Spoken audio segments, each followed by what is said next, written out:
Selamat sore, perkenalkan nama saya Nadila Angelina Zaranite, kelas A, semester 3, NIM 19030300028, mata kuliah Metode Penelitian Sosial, Prodi Sosiologi, Fakultas Ilmu Sosial dan Ilmu Politik. Dalam video ini, saya akan menjelaskan review materi yang bersumber dari buku yang berjudul Melakukan Penelitian di Dunia Nyata. Bab 1 Pengantar. Yang pertama, sifat teori. Teori adalah seperangkat konstruk atau konsep, definisi dan proposisi yang saling terkait yang menyajikan suatu sistematik melihat fenomena dengan menentukan hubungan antar variabel dengan tujuan menjelaskan dan memprediksi fenomena. 2. Proses deduktif. Pendekatan deduktif bergerak menuju pengujian hipotesis. Setelah itu, prinsip Shepel dikonfirmasi, dibantah, atau dimodifikasi. Hipotesis ini menyajikan pernyataan tentang dua atau lebih konsep yang mencoba menjelaskan hubungan antar mereka. Konsep itu sendiri adalah ide-ide abstrak yang membentuk blok bangunan hipotesis dan teori. 3. Proses induktif. Melalui pendekatan induktif, perencanaan dibuat untuk pengumpulan data. Setelah itu, data dianalisis untuk melihat apakah ada pola yang muncul menunjukkan hubungan di antara keduanya. Dari pengamatan ini dimungkinkan untuk membangun generalisasi, hubungan, dan bahkan teori melalui induksi. Peneliti bergerak menuju menemukan prinsip yang mengikat, berhati-hati untuk tidak langsung mengambil kesimpulan atau konferensi yang terburu-buru. Selama bertahun-tahun, pendekatan studi kasus telah direndahkan secara salah oleh beberapa orang peneliti yang kurang teliti. Sebagian karena sering didasarkan pada jumlah kasus yang kecil. Namun, seperti yang ditunjukkan pada bab ini, studi kasus jika direncanakan dengan cermat dapat memberikan cara yang ampuh untuk mengeksplorasi situasi di mana terdapat ketidakpastian atau ambiguitas tentang fenomena atau peristiwa. Sementara beberapa metodologi penelitian mencoba mengungkapkan pengetahuan baru, melibatkan eksplorasi bagaimana pengetahuan yang ada digunakan menginformasikan dan memandu tindakan praktis. Oleh karena itu, evaluasi dapat digunakan untuk mengukur apakah program pengajaran atau pelatihan telah berhasil atau tidak. Tapi evaluasi bisa juga digunakan untuk melaporkan unit analisis yang lebih jauh besar seperti kebijakan nasional atau program intervensi yang disponsori pemerintah.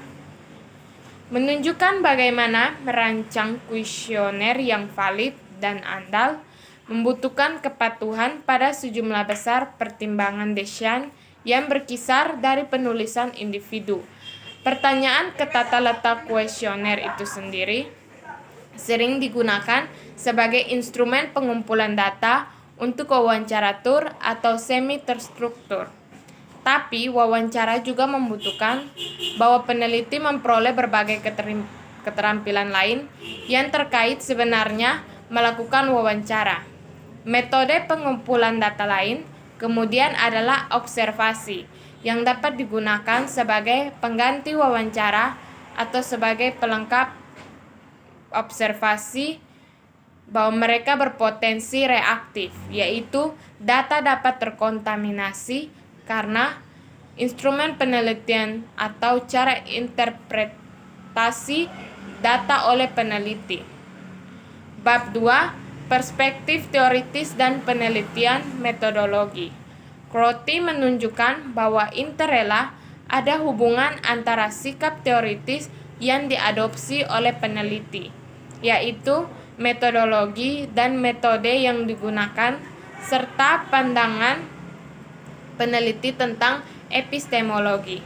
Terlepas dari kecenderungan alami bagi peneliti dan terutama bagi peneliti pemula untuk memilih metode pengumpulan data dan melanjutkan pekerjaan, pilihan metode akan dipengaruhi oleh metodologi penelitian yang dipilih.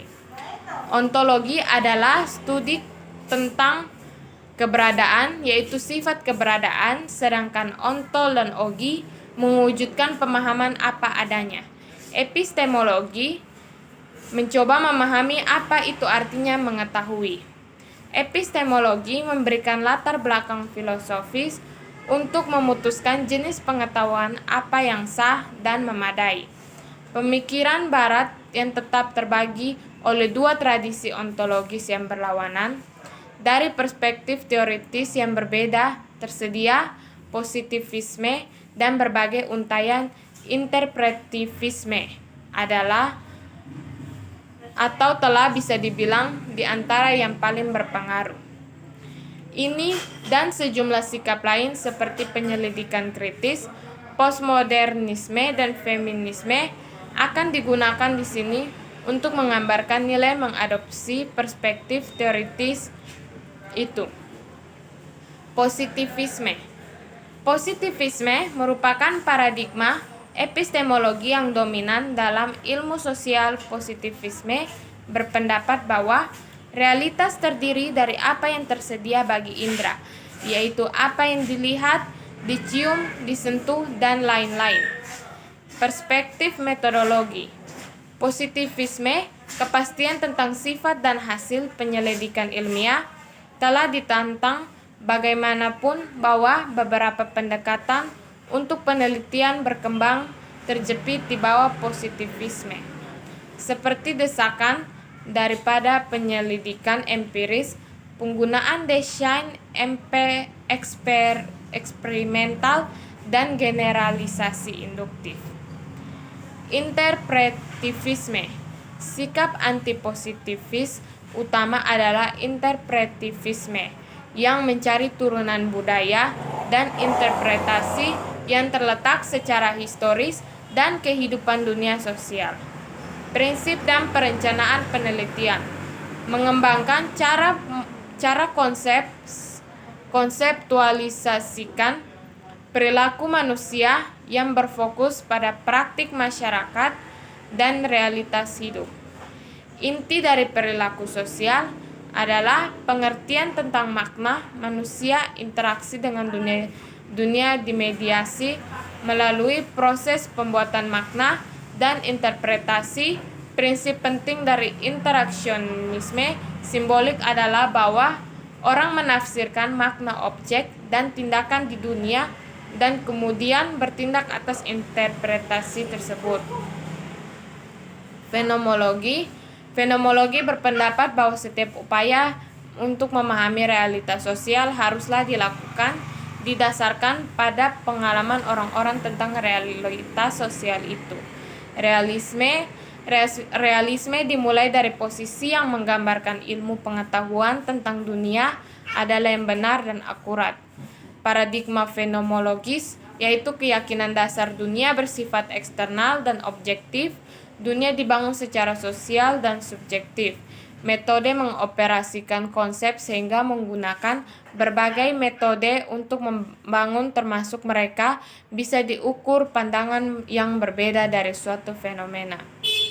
Hermeneutika. Tradisi hermeneutik sebagian besar dikaitkan dari bahasa Jerman abad ke-19 filsafat, tetapi juga memiliki koneksi dengan fenomenologi dan psikoanalis dari Freud. Penyelidikan naturalistik. Penyelidikan itu sendiri tidak dapat dilepas tetapi dibatasi oleh nilai perspektif dan peneliti. Penyelidikan kritis.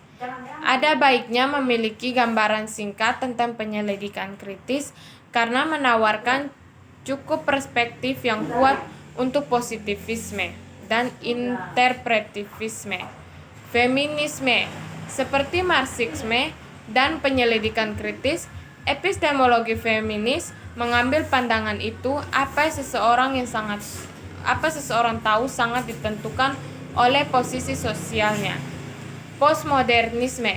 Postmodernisme jauh dari sistem pemikiran yang bersatu dan terkadang digunakan secara bergantian dengan konsep seperti dekonstrusionisme dan pasca strukturalisme.